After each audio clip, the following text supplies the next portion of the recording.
Hi guys, so today let's discuss the different types of narcissists.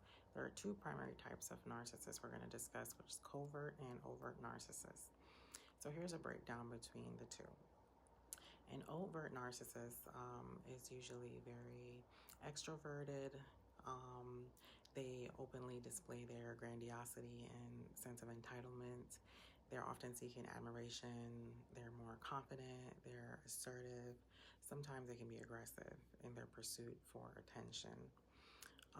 They may boast a lot about their achievements. They may belittle others and expect constant praise.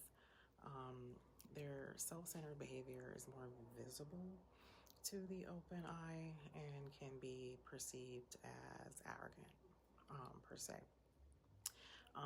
In their interactions, they tend to have like an inflated sense of self-importance. They may dominate conversations. They usually are expecting others to cater for their needs. Versus a covert narcissist is kind of like the opposite. So they are usually more introverted. You would say they are usually more shy in nature. So it's less obvious than the traits that the overt narcissist may have. They're usually vulnerable. They, however, sometimes internally harbor a sense of superiority and entitlement as a result of their vulnerability. So they may play victim a lot. They may express feelings of inadequacy a lot, eliciting a lot of sympathy, which can be draining to the other person because it's still making them self-absorbed, but it's just more subtle and they're more of the victim personality. So sometimes it can be harder to recognize than the overt narcissist.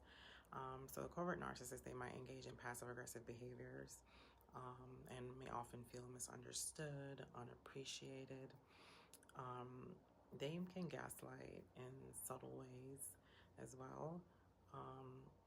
So that can lead to resentment in others who they sometimes perceive are more successful or more happier than them. So they're usually jealous of people who are doing better than them.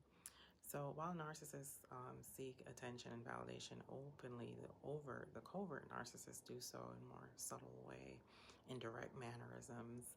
However, both type can be very harmful in relationships, and but their approaches and expressions differ significantly, but they're both detrimental nonetheless to whoever come across them or who are involved with them on a